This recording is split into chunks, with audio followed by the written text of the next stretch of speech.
La Jury-CIR, c'est le podcast F-Initiative sur l'actualité juridique et fiscale du CIR. Retrouvez l'analyse et le décryptage des décisions de justice concernant le financement public de l'innovation par les experts F-Initiative.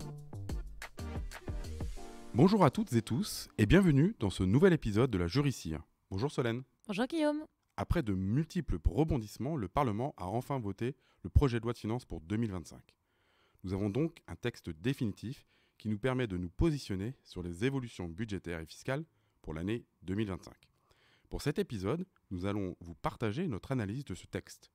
Tout d'abord, Solène, peux-tu revenir sur les dernières étapes de cette adoption ? Bien sûr. Lors du dernier épisode, nous en étions restés aux conséquences de la nomination du nouveau gouvernement Bayrou et les grandes lignes des positions de ce gouvernement. Ensuite, les travaux parlementaires ont pu reprendre, en premier lieu au Sénat, où les sénateurs ont amendé et voté le texte le 23 janvier dernier. En second lieu, c'est la commission mixte paritaire qui avait la charge de finaliser la préparation du texte. La commission mixte paritaire, qui s'est réunie les 30 et 31 janvier dernier, a permis d'obtenir un accord entre députés et sénateurs sur le texte qui a été adopté par cette même commission. Le texte a été publié le lundi suivant, jour où l'Assemblée nationale devait l'approuver par vote. Finalement, le gouvernement Bayrou a fait appel au fameux article 49.3 de la Constitution et a engagé sa responsabilité sur le texte. Comme c'était anticipé, certains groupes parlementaires ont déposé une motion de censure qui a enfin été proposée au vote le mercredi 5 février. Cette motion n'a pas obtenu la majorité nécessaire pour faire tomber le gouvernement, contrairement au gouvernement Barnier qui était tombé en décembre dernier. De ce fait, après le vote du Sénat le lendemain, le texte est donc depuis définitivement considéré comme adopté par le Parlement. Merci pour ces précisions. Peux-tu nous rappeler également quels sont les délais pour la mise en application de cette loi ? De manière générale, il y a plusieurs situations. La première, la plus simple, c'est que la loi s'applique le lendemain de sa promulgation. Mais il se peut parfois que la loi prévoie, au sein du texte, de décaler la date de mise en application, soit plus tard, soit plus tôt. En ce qui concerne le crédit d'impôt recherche, l'application des articles concernant sera bien le lendemain de la promulgation de la loi. En revanche, attention, pour le crédit d'impôt innovation et le crédit d'impôt collection, leur prorogation prend effet au 1er janvier de cette année. Sait-on précisément, donc, quand va être promulguée cette loi ? Alors théoriquement, la loi de finances est promulguée par le président de la République lors de la publication d'un décret d'application qui est signé en Conseil des ministres. La petite subtilité, c'est que le Conseil constitutionnel a été saisi. Et donc, on doit attendre qu'il rende sa décision avant que la loi puisse être promulguée, ce qui devrait arriver incessamment sous peu. Ok. Maintenant que nous en avons fini avec la chronologie plus que mouvementée de ce texte de loi, je te propose de rentrer dans le vif du sujet. Dans cet épisode, nous parlerons que de crédit d'impôt recherche et des dispositifs associés. Tout d'abord, le crédit impôt recherche. Comme on l'attendait, le dispositif a été raboté. En premier lieu, des postes de dépenses ont tout simplement été supprimés. Il s'agit de la veille technologique et des frais liés à la propriété industrielle. Oui, effectivement, ces suppressions étaient largement attendues. Cela faisait déjà plusieurs années que différents rapports proposaient de supprimer ces dépenses qui n'étaient pas à proprement parler des dépenses de R&D. D'ailleurs, on avait évoqué ce sujet dans le précédent podcast. Effectivement, la veille technologique d'abord. Étant plafonnée à 60 000 € par an, elle ne représentait pas une part significative des dépenses valorisées au CIR. Par contre, les dépenses liées à la propriété intellectuelle, les frais de prise et de maintenance de brevets ou de certificats d'obtention végétale, les frais de défense ou encore d'amortissement représentent un manque à gagner significatif pour les entreprises. Je pense qu'il est important de rappeler que le coût de la propriété industrielle est significatif pour les entreprises. Un brevet coûte cher. Pouvoir comptabiliser ces coûts dans le crédit impôt recherche était un moyen de favoriser la protection de l'innovation en France. Bien évidemment, ce seront les grandes entreprises qui seront les plus impactées dans la mesure où elles peuvent avoir un gros portefeuille de plusieurs milliers de brevets. Mais toutes les entreprises vont perdre un avantage fiscal en faveur de l'innovation.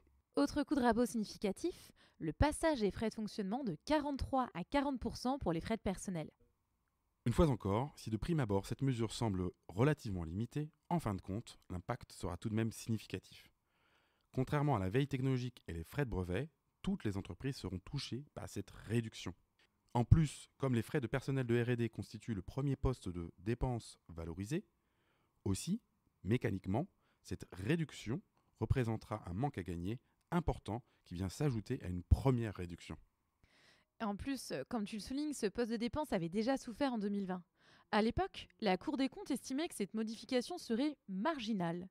Pourtant, la NRT, dans un rapport, avait fait estimer par ses membres l'impact, qui a été estimé à une perte moyenne de 3,5% de leur CIR. Avec cette nouvelle réduction, cette fois-ci, d'après nos calculs, l'impact estimé serait de 7% des dépenses valorisées au CIR à périmètre constant. Venons-en à la modification qui est la plus catastrophique pour l'écosystème français de la recherche et de l'innovation, la suppression de la bonification des frais de personnel pour l'embauche de jeunes docteurs, plus communément appelé le statut de jeune docteur. Si vous voulez plus de détails sur le statut et son calcul, je vous invite à écouter ou réécouter notre podcast sur le sujet. D'ailleurs, ce statut supprimé initialement dans l'amendement du sénateur Jean-François Husson avait fait l'objet d'un sous-amendement pour le réinstaurer. Permets-moi de te lire le motif mis en avant par les sénateurs que je trouve d'une clarté absolue. Je cite « S'il est vrai que le soutien public s'avère particulièrement généreux sur ce point, il s'avère indispensable, au regard de notre politique de soutien à l'innovation, de conserver les doctorants français, le plus souvent formés sur les deniers publics, en France et d'attirer des doctorants étrangers. Cette piste d'évolution, si elle semble intéressante à court terme, s'avérerait donc très préjudiciable pour attirer et fixer les talents en France. » Fin de citation. Finalement, non seulement cette mesure d'économie aura un impact direct sur le montant de CIR des entreprises, mais également sur l'embauche de ces profils pourtant très importants dans la recherche. Et oui, on a vu dans les médias et sur les réseaux sociaux que de nombreux acteurs ont été surpris par cette suppression. Que ce soit du côté des acteurs directement, comme les associations de docteurs et doctorants, et même certains politiques. Faut-il rappeler que ce sont des profils déjà expérimentés en recherche, et pourtant qui souffrent encore d'une trop faible valorisation sur le marché du travail, notamment vis-à-vis des ingénieurs, comme le rappelle le rapport pour le ministère de l'Enseignement supérieur et de la Recherche. Cette bonification, elle est clairement dans le sens du recrutement des jeunes docteurs, comme l'ont déjà rappelé différentes études, comme celle de l'Université de Nice en 2023. Cette suppression aura donc un effet délétère. La dernière modification du texte concerne cette fois-ci la déduction des subventions. Le gouvernement a fait ajouter une mention précisant quelles subventions devaient être déduites. Je crois que cela découle d'une jurisprudence du Conseil d'État. Tout à fait.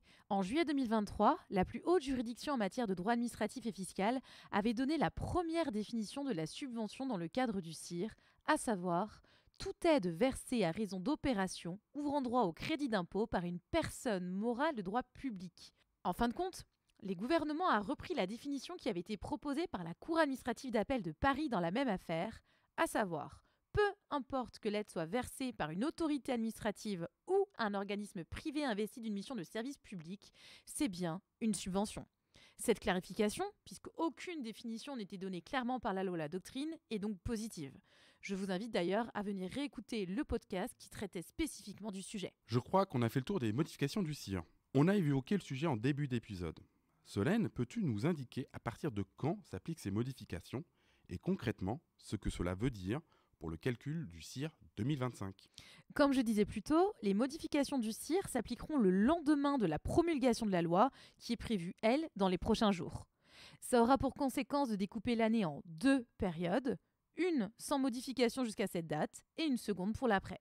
Prenons un exemple simple. Les dépenses de veille technologique seront éligibles jusqu'à la date de promulgation de la loi, et après, ce ne sera plus possible d'intégrer ces dépenses.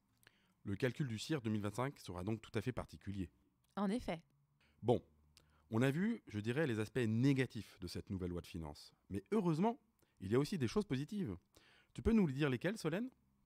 Il s'agit de la prorogation des dispositifs crédit d'impôt innovation et du crédit d'impôt collection jusqu'en 2027. Là, on a un effet rétroactif au 1er janvier 2025. Également, le crédit d'impôt jeux vidéo a été prorogé jusqu'en 2031, alors qu'il devait se terminer en 2026. Par contre, il est important de noter que le taux du C2I repasse à 20%, comme à sa création. Probablement que la réduction du taux sur les deux dispositifs, elle était la condition pour qu'il soit prorogé. Exactement. Rappelons que le C2I est déjà plafonné et que le nombre de bénéficiaires est relativement stable sur les 4 dernières années. Néanmoins, nous pouvons nous réjouir de sa prorogation, même avec cette réduction du taux, plutôt qu'une suppression pure et simple, comme cela avait été envisagé notamment par le gouvernement Barnier lors de son projet initial. Si on résume, de bonnes nouvelles d'un côté, le renouvellement du crédit impôt innovation et du crédit d'impôt collection, qui sont compensés par des coûts de rabot sur le CIR, dont celui du statut de jeune docteur.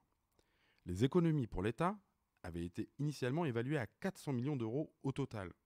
Cependant, ce calcul prenait en compte les dépenses de normalisation, qui ont été finalement épargnées. Par ailleurs, on peut s'interroger sur le niveau de granularité de calcul, puisque le passage de 43 à 40% permettrait de générer une économie de l'ordre de 50 à 100 millions d'euros, soit du simple au double, selon le rapport de la CPO. En cette période de restriction budgétaire, le gouvernement a donc fait le choix de recentrer le dispositif du CIR sur certaines dépenses. Et ces coûts de rabot ne sont pas une surprise. Ils avaient déjà été proposés par plusieurs institutions ces dernières années, dans l'objectif de limiter l'enveloppe du CIR, qui, je le rappelle, n'a cessé d'augmenter ces dernières années. Pour conclure notre analyse, rappelons que dans la loi de programmation de la recherche, 3% de PIB devait être investi en R&D. Ce seuil n'est toujours pas atteint, notamment du côté des entreprises, bien que c'était déjà l'objectif du CIR à sa création. L'effort des entreprises de R&D devrait donc se poursuivre, mais dans un contexte économiquement compliqué, il est difficile de s'en assurer. Si vous avez un doute sur la pertinence du CIR comme levier pour la compétitivité française, n'hésitez pas à télécharger notre livre blanc 1983-2023 Retour sur 40 années d'investissement qui analyse à travers 150 pages l'histoire du CIR, des origines de sa création à aujourd'hui, en s'interrogeant sur son efficacité et son avenir avec des témoignages de l'ensemble de l'écosystème. Merci Solène pour cette analyse. Nous arrivons au terme de cet épisode. Nous remercions toute l'équipe de la direction juridique et fiscale de F Initiative pour son expertise, ainsi que François Joen et Morgane Simon à la production. Comme d'habitude, retrouvez toute l'actualité du CIR sur notre site internet et n'hésitez pas à nous contacter si vous avez des questions. À très bientôt pour d'autres décryptages.